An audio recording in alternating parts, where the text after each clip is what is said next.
All right, I hope everyone had a really nice Rosh Hashanah, and we're going to get back to things. We're going to do a little bit about Yom Kippur. So I'm going to specifically talk about the Yom Kippur Avodah. There'll be a little bit of introduction, some we're going to look at some verses, maybe one verse, then Mishnah, and then we'll see some interesting Agadah. There's really going to be two parts to this. One part we're going to talk about the Kohen Gadol, what's going on exactly when he goes into Kodesh Kodashim, he goes into the Holy of Holies.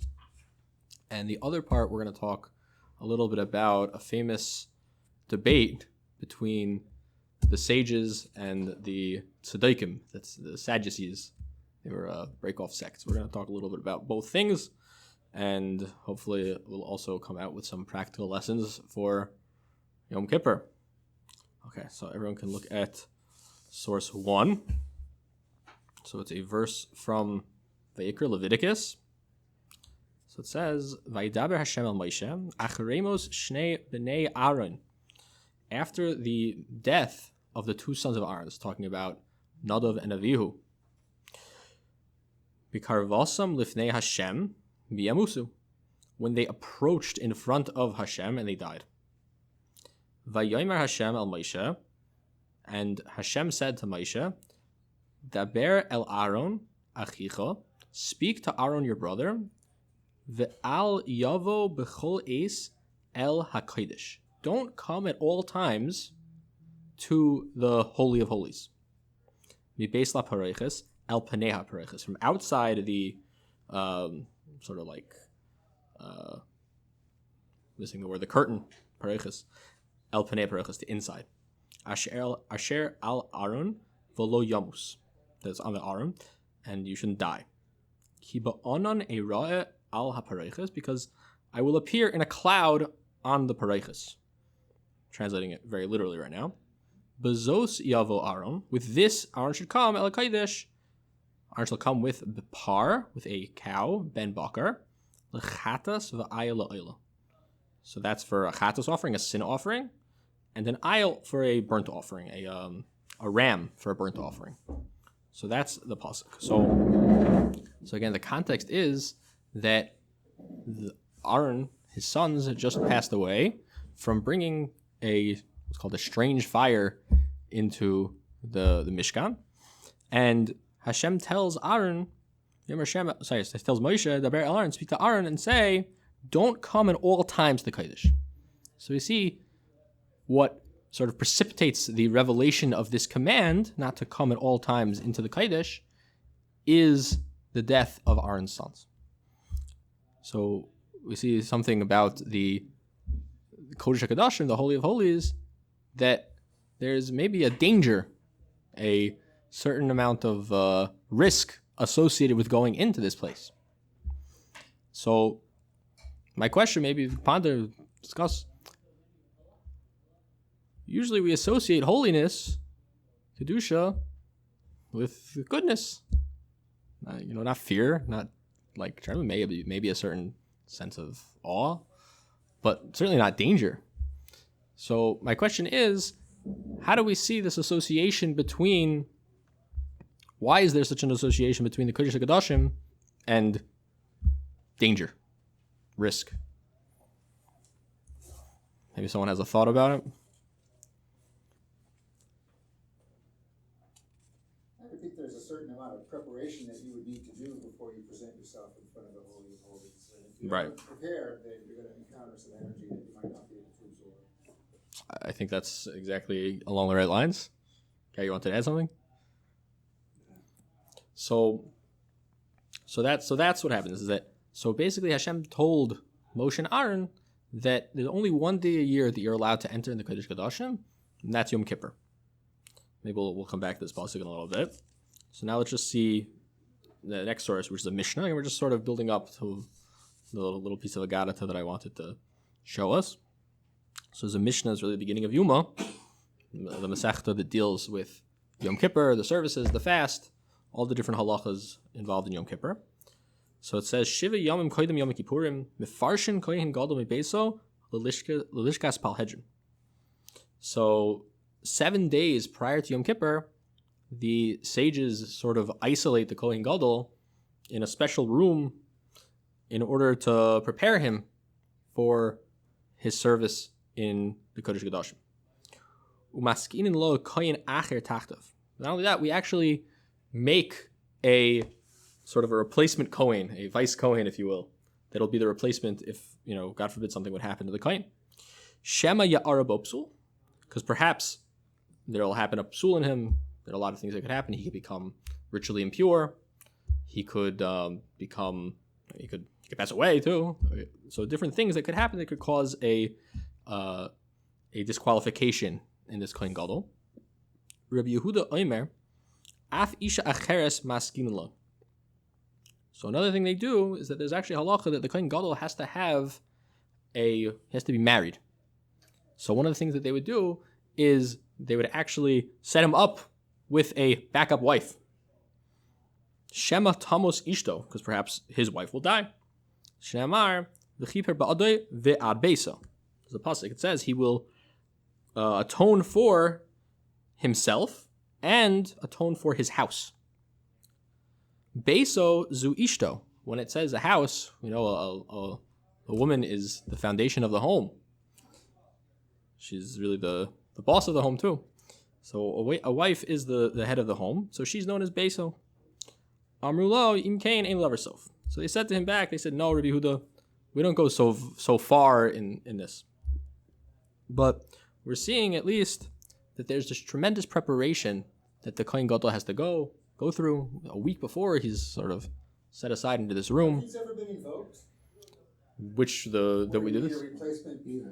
I'm not sure. I'm sure. I imagine over the course of many generations it was. I don't know. I'm not sure. I don't know of any particular instance. Yeah, it's definitely not just hypothetical. I'm sure that there could have been instances. It's definitely not impossible. I'm not knowledgeable enough to know. But it definitely could be. But we see that there's a lot of prerequisites that a Kohen Gadol has to have, and a lot of preparation that he has to undergo in order to perform this avodah. And yeah, okay, fine. So let's leave that there for now. Let's go to source. I'm skipping around a little bit, but go to source 5, and we'll start seeing a little bit of a interesting sort of Maisa over here. So this is a medrash from Vayikra Rabbah. We're going to start sort of in the middle. I'll read it in English.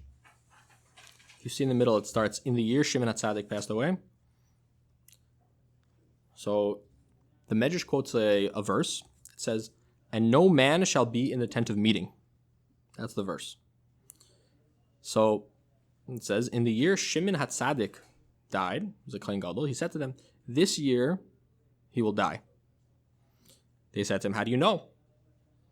So he said to them, each and every year, there's been a certain elder clothed in white and wrapped in white who would enter the Holy of Holies with me and emerge with me. So he was the Kohen Gadol doing the avodah on Yom Kippur. And each year, he saw sort of like a grandfather type figure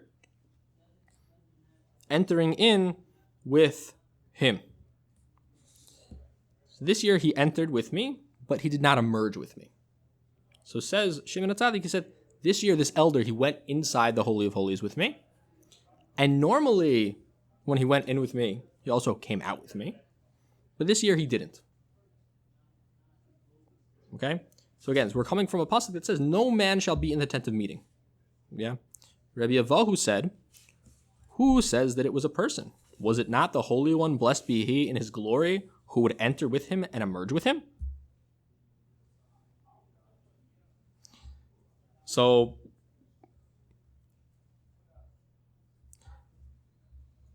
the Medrash is saying that this old person that he would see was actually, again, it's obviously a very, very deep concept. Maybe I'll speak a little bit about it.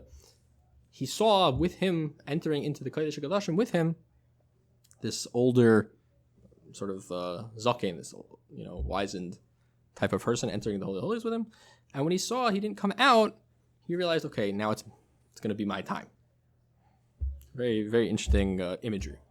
So we're gonna go on. We're going to see another shot, another explanation of who this we're going to see another important point here. But let's just maybe explain what's this image.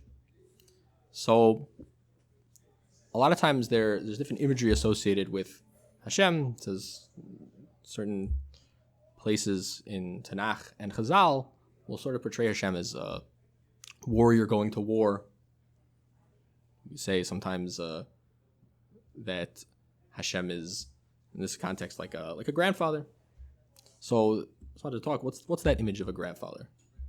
We say during davening of Avinu Malkeinu, our Father, our King. So what's this grandfather? This is my own just thought and based on some of the things I've seen. So a grandfather is someone who is, unlike a father, a little bit more removed, perhaps, from the day-to-day life of a child, and more so isn't involved, perhaps, as closely in his education and in his, perhaps in disciplining the child. So the grandfather figure is seen sort of as a source of complete and total kindness, like overwhelming kindness. Like my kids, when they get to see my parents do things for them that they never did for us. They go to the zoo and they get souvenirs and things like that, and for us that never happened. So grandparents are much more this paradigm of complete, total sort of giving. Now, it's not to say that it's a closer relationship than a parent. It's not. Parent is the closest relationship. But in the paradigm that we're talking about of total, complete kindness, where there's not sort of mixed in an aspect of discipline, an aspect of strictness, a grandfather is sort of that paradigm. So on Yom Kippur, which is the main day, we think a lot of times this is sort of a misunderstanding. We think Yom Kippur is a very strict day. It's a very scary day. So it actually couldn't be further from the truth. Yom Kippur is perhaps the biggest day of kindness in the entire Jewish year, because a person can go and do and attain total, complete forgiveness for his sins and make a whole new start. There's actually no bigger day on the calendar, the Jewish calendar, for kindness and chesed. So I'm suggesting perhaps that's the understanding why they saw this, why the Kohen Gadol would see this old, wizened type of person. So I just want to say maybe one point about Yom Kippur, also on this same point. It said a story about Chaim Volozhiner. He got up one time on Yom Kippur to say a sermon in front of his yeshiva. He was basically the father of the modern day yeshiva in Europe, in Volozhin. And all he did is he repeated the pasuk that on this day you'll become pure in front of Hashem. He just repeated that over and over and over again because he wanted to instill that on Yom Kippur we're in front of Hashem, and being in front of Hashem is a purification process that you can come clean of anything you've done and be totally pure and cleansed. And it's a very sweet day. That's why we're so happy on Yom Kippur. Okay. So could we replace, a few dozen viduis with that? The vidoy. So I don't know. Maybe I'm a different type of person, but I find vidoy to be like one of the sweetest experiences. It's really it's like a relief every time you do a vidoy. Like you feel good. I feel good about it. I feel like I just let off another burden. Feel a little more purified. And I'm saying these are things that are going on during vidoy that are very, very deep. So I want to say one thing about vidoy, just that you're mentioning it. So there's such a concept that the Musar Sfarim bring down, that when a person does an aveira, we think aveiras are like sort of, bad boy, you get a timeout, very like childish understanding of what a sin is. In reality, a sin affects a person in its very essence. And the way you say essence in Hebrew is etzim, which is another word we say for bone. Bone is an etzim. So the Sfarim talk about that when a person does an aveira, that sin, the words that spell out that sin in the Torah, actually become engraved on his bones. That's what happens. And a little later, it can cause a person illness or other, bad things. So when we say vidoy, you'll notice in the vidoy goes through the aleph base. So what these Sarim say is that by doing the vidoy that goes through the entire aleph base, that actually is a way of basically clearing your bones of those engravings. So that's actually could be what's happening on a spiritual level. Your essence is really changing through the vidoy. So that's my reason why during vidoy I shouldn't say I'm happy, but I feel very good about it. Okay, so let's just go a little bit further in this very interesting medrash. Again, so far we saw in the medrash that Shimon HaTzadik says when he went in, he sees this old man. 1 year, he didn't see this old man, and therefore he knew that he saw him going in, but he didn't see him exiting. Therefore, he knew he was going to die. So let's keep going. So Rabbi Yevahu said, I'm 3 lines from the bottom. Does everyone see Rabbi Yevahu? Like towards the left. Rabbi Yevahu said, "Is the priest not a person?" Meaning, we read in the verse above, it says, in the very literal read, it says, "No man shall be in the tent of meeting." So isn't the high priest, the Kohen Gadol, a person too? And it's a very little read. It's almost, okay. I don't want to focus too much in on it, but he's saying a very little read. Is the priest not a person? We're saying a person's not allowed to go in. It is rather, as Rabbi Pinchas said, when the divine spirit was resting upon him, his face was aflame, like torches upon him. That is was written, for the lips of the priest will safeguard knowledge. So why was the high priest allowed to go in? Why was the Kohen Gadol allowed into the Kodesh HaKadoshim? It says, on Yom Kippur, that day, he had this sort of divine spirit resting on him. His face was almost on fire. And that's why he was allowed to go in to the Holy of Holies, the Kodesh HaKadoshim. So I was looking a little bit into the Medrash, the very strange Medrash. So I was looking at the commentary, the Eitz Yosef, one of the commentaries on the Medrash. So he says, very interesting thing. It says, the Hakavana, the intention of this Medrash is, Shebizman bo el HaKadosh, when he comes into the Kodesh, Hayat Sarich, his pashtus hagashmius. He needed to totally divorce himself, rid himself of his physicality. That's what the high priest had to do. V'ne'atak mimadregas ha'adam.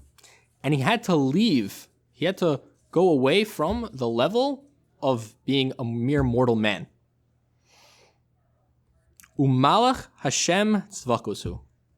And he became, through this hispashtus hagashmius, through leaving his physicality, he became like an angel. It's an incredible thing we were saying about what the Kohen Gadol did when he came into the Kodesh HaKadoshim. So, just to take out perhaps a practical lesson for us on Yom Kippur, in a certain sense, the Kohen Gadol is a paradigm for us of Avodas Hashem, for him on behalf of the entire Jewish nation, but we, certainly on our own behalf, but perhaps on behalf of our families too, are also, in a certain sense, acting as a Kohen Gadol for ourselves, for our families. So we should realize that on Yom Kippur, we're also in a sense, maybe not literally the same way as the Kohen Gadol, but in a sense, standing in front of Hashem in the same way. And in order to do this and come out with a complete avodah, we also have to strip ourselves of the gashmias and the desires for physicality that we might have. And that's the way the Kohen Gadol did it, so we can also take a lesson from that. Okay, let's go to source 6 on the back. It's a little bit of a historical background over here.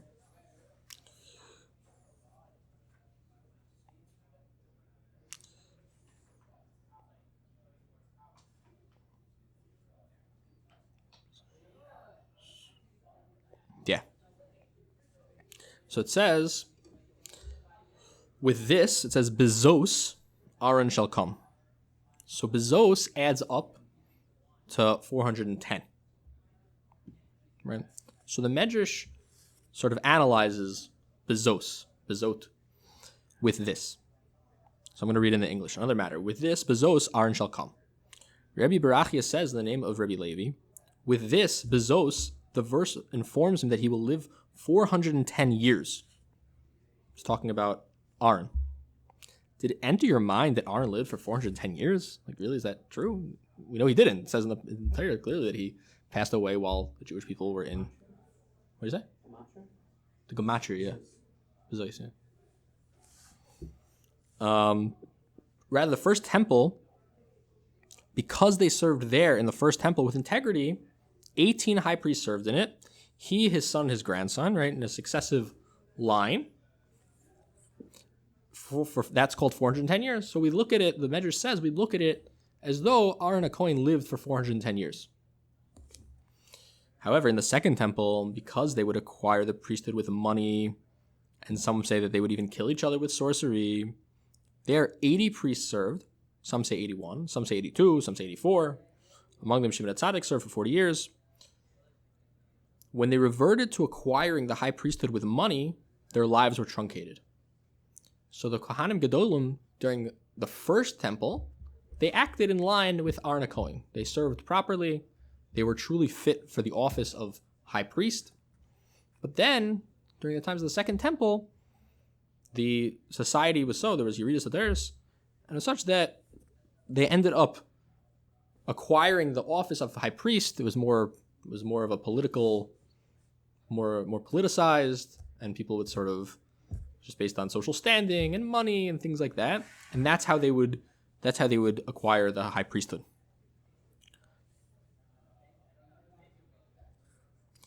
So, just another point here, that we see that it was very important for the Kohen Gadol that the way that he came into that office and the way that he served was with integrity, not based on lineage. All the Kohanim Gadolim had good lineage, obviously they were Kohanim, but not based on sort of stature, social stature, financial stature, and things like that. The status of high priest was something that was to be earned and utilized by a person of high spiritual stature in order to benefit the Jewish nation. So perhaps that's a lesson for us too, going into Yom Kippur. A lot of times the way we identify perhaps is with our job or with the role we might play in the community, other such things like that. But when it comes to Avodas Hashem and the way we relate to Hashem, we really have to sort of strip away all of those things, the outer layers of who we are perhaps in society, and sort of relate to Him from just who we are as simply, maybe as even like children would do. As a child sort of petitions before his father, they want a candy, they want a treat, they want a toy. There's simplicity. There's no sort of feelings of haughtiness that I perhaps some children feel they deserve it, but most children have the sense of mommy, daddy, like, give it to me, like, you're my mommy, daddy, just give it to me. So we should have the same sort of simplicity in coming in front of Hashem on Yom Kippur. Okay, so that was sort of the first half of what I wanted to talk about. Some of the lessons maybe we can get from the Kohen Gadol on and when he went to the Kodesh. So now let's go to source 3. We're going to get a little bit of a historical background. So the other part of the shir that I wanted to talk about was the tzaddikim, this sort of sect of Jewish people. They were Jewish, but they didn't believe in the oral Torah. Actually, I overheard Rabbi Spivak talking to someone today about Torah Sheba'al Peh, and he was saying so many things in Torah Sheba'al, the written Torah, really don't make very much sense unless you have an oral tradition alongside with it. The person says, Taitafos, what are totafos? What do they look like? Right, the Torah talks about totafos. We know that it means tefillin. Well, how did tefillin look? You should translate it in English as signs. Well, okay, I could put a shin or something on my forehead, but we know that's not tefillin. So all these things point to the fact that there's an oral law that came along with the written Torah, and that's really how we live. So the Sadducees, the Tzaddikim, they didn't accept the authority of the oral Torah, and they didn't accept the authority of the Chachamim, the sages, who sort of rendered legal decisions over the course of millennia, really. So there was a big controversy, basically, when the Sadducees, who were more, connected to the powerful ruling classes in Israel, especially during the Roman occupation, they were very connected to the Romans. They were more well-to-do than the Prushim, the Pharisees, that's rabbinic Judaism, what we know as Judaism.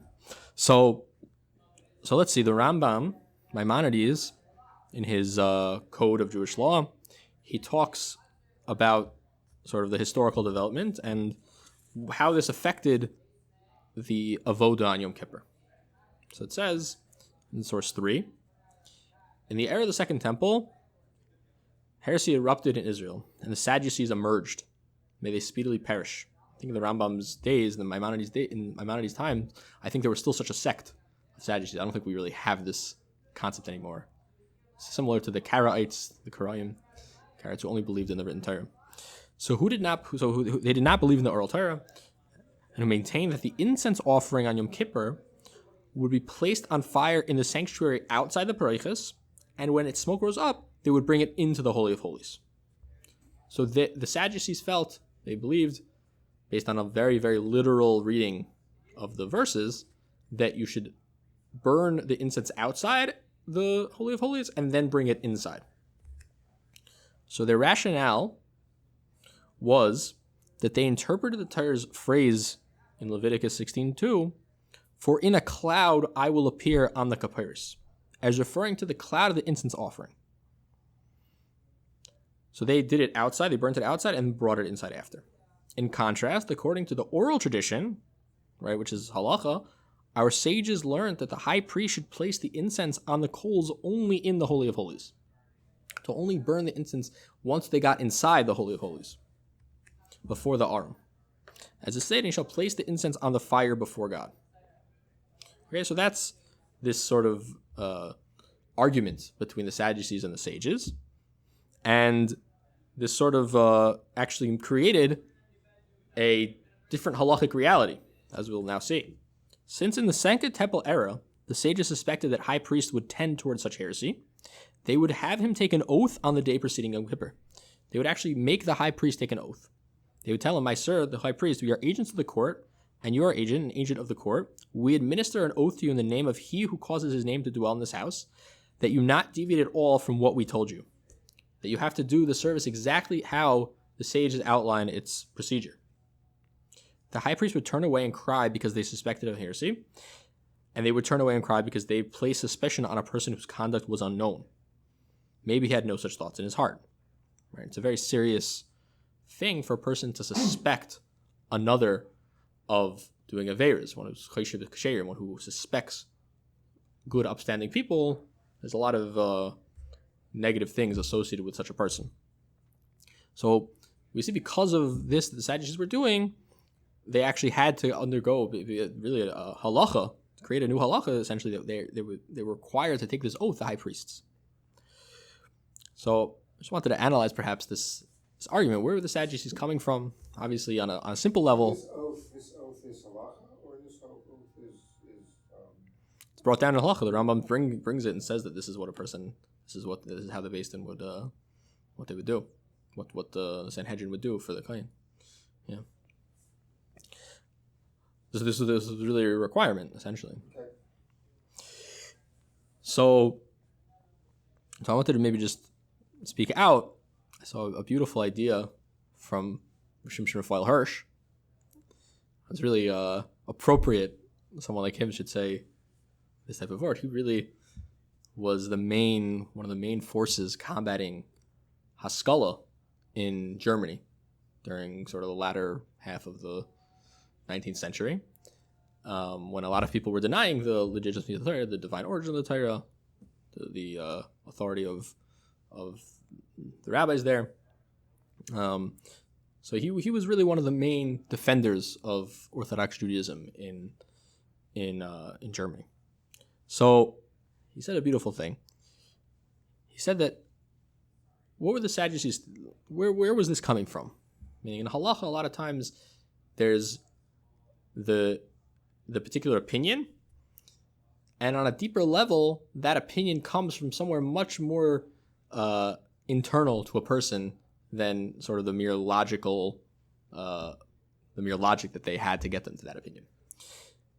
So he says that the Sadducees, in their sort of mistaken worldview, they understood that the mashal, when a person serves a king, he doesn't do the pouring, let's say the creating of the dish and the pouring of the wine right in front of the king. They'll do it in a side room and then bring the already set up cup or the already poured cup to him like that. It's more, it's seen as less dignified to do that service right in front of that king. So they said, okay, the same thing in our case as well. If we're going to do the avoda of putting the incense onto the coals right in front of Hashem in the Kodesh HaKodashim, it's not so dignified. May not be what Hashem, may not be, for the covet of Hashem that we should do that. Whereas the sages and the Jewish people, our attitude towards Avodas Hashem is Hashem wants our avodah. He wants to see exactly who we are and where we are. And when we do things that may not seem dignified in the service of Hashem, that's actually a holy thing. It says about David HaMelech when they were bringing the Aron to Yerushalayim that he was dancing. And he danced in such a way that it could have been seen as a little bit not dignified. In fact, one of his wives sort of called him out on it. It says, fitting a king of Israel to sort of dance like this, just like a common person, or going about going to a party, going to a rave like we have nowadays. Like, it's not fitting for a king of Israel, a tzaddik, to do something like that. So, in a similar sense, the